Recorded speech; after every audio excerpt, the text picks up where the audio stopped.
Now, shifting to the Eastern Conference, obviously the Brooklyn Nets and the Boston Celtics played game two yesterday. The Nets cruised to that game two win 130 to 108. And big three combined, James Harden, Kevin Durant, Kyrie Irving combined for 61 points. But this wasn't surprising. And this is the big takeaway here. I don't want to downplay the significance of this win because I predicted the Brooklyn Nets to reach the NBA Finals, but this wasn't surprising at all. In fact, if anything, this was just reaffirming and reassuring that the Brooklyn Nets are the more superior team to the Boston Celtics, which is something we already knew. The biggest question mark was how would they actually play in the postseason because we hadn't gotten a chance to see them play yet.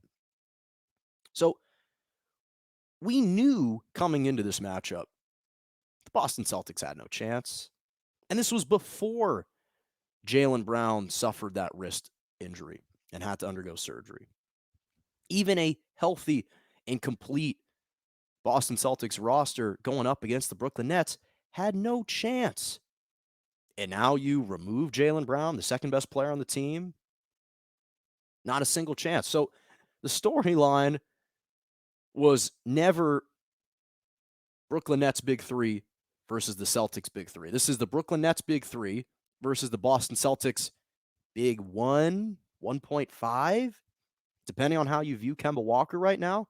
And I love cardiac Kemba, but he has been derailed with chronic knee injuries that have just not enabled him to stay on the court consistently. And that's been the biggest problem is he right now hasn't proven to be healthy enough to stay on the court to be your second best guy.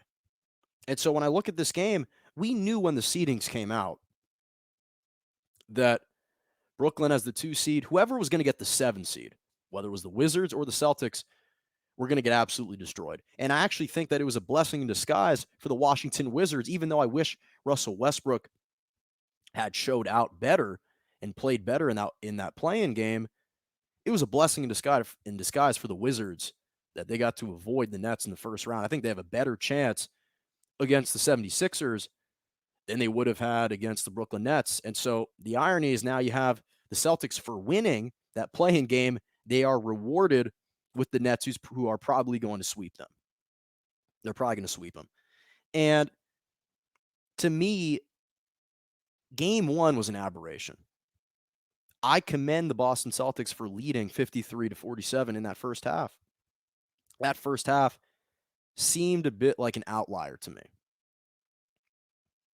because the Brooklyn Nets, it was their first game together, first playoff game together. They're trying to find their rhythm. But you go to game two, the Brooklyn Nets scored 16 points in the first quarter of game one.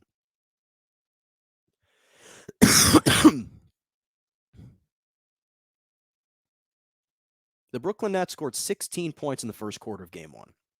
Joe Harris scored 16 points in the first quarter by himself. 4 for 4 from the three-point line. That's amazing. And so you look at this entire team, and you've got Joe Harris chiming in, 25 points, 7 of 10 shooting from the three-point line, a franchise best, not only a career high, a franchise playoff best, 7 for 10 from the three-point line, the NBA's most accurate shooter in the NBA, 47.5% all year. Durant drops, 26 points on 8 for 12 shooting. Kyrie drops 20 or drops 15 on 50% shooting. James Harden drops 20 on 6 for 12 shooting, all under 30 minutes. So I'm not heaping all this praise on the Brooklyn Nets because I'm surprised or shocked that they won. I'm heaping all this praise because it's encouraging to see and kind of refreshing to see that this team is living up to expectations thus far. And they are executing offensively the way that we expected they would execute.